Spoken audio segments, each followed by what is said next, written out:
often talking about we have to test more, we have to use all the traffic to test more, but in fact, you shouldn't test or experiment or A/B test with everything at all. And this is a little framework that I put together, and maybe it helps you. These are 3 checks that I do for my clients at increaseconversionrate.com. First of all, you need to have a hypothesis with a KPI you can measure, right? And this is also a great exercise if people are new to experimentation and they want to come up with ideas and test stuff.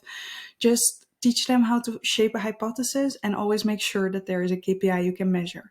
For example, I'm currently working with a business that wants to send people to their stores. But how do you measure if people actually go to stores? That's really hard, right? The only thing that I can measure is if people go to the store locator page and they maybe call.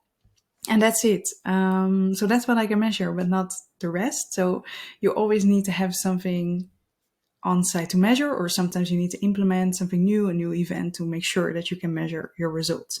If you cannot measure, you don't have the task, because what will you be doing? Okay, second one, will you implement the test if it wins? So sometimes, and I see this a lot, this first cross here, I see this a lot with personalization. Personalization is super cool. We all love to do it. Most people really believe in it, but in fact, it's quite difficult, because that means that if you do personalization, you also have to maintain a lot of different versions from your website. So do you have the capacity, the dev capacity to do that? Because every time you have something new, also those pages need to be updated. Same for design, same for content. So you give yourself a lot of more work. So you need to be able to maintain personalization, for example. So that can be a reason why not to test, or because you will never implement it because you cannot maintain it. Second one, sometimes it's just not the direction that, even if you find a win, that sometimes a team is holding it because of brand values, because of hippo power. That will be bad, but can happen. Or it's not really the direction the product team, for example, wants to go. Sometimes people come up with dark patterns, and then there can be someone in the team that is thinking about ethics and says like, hey, this is not the direction we should head towards with our brands. And then, you would just never implement it anyway. Sometimes the quick wins are just not worth it.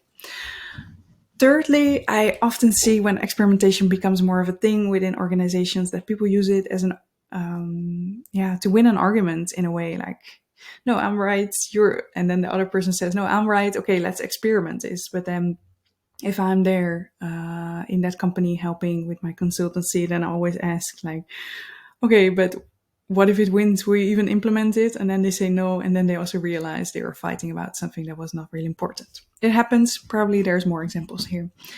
And then third one, is the change big enough for the data set? So there is something called minimum detectable effect, which you can calculate with bandwidth calculations. I think I also have a video on this.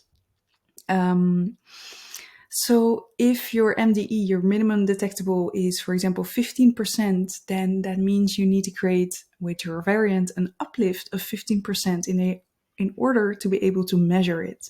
And that's high. So you cannot just change the text of some description somewhere. No, you probably need to do a full redesign or have a hypothesis. For example, if you're testing social proof, maybe you're testing it close to the most important CTA. Maybe you're also testing it lower on the page. So you change multiple things within one hypothesis. So that's one. Is the change big enough for the data set? And it's also, of course, most CRO people and experimentation people are working with prioritization. So, of course, you will prioritize tests that can have a bigger impact on more people.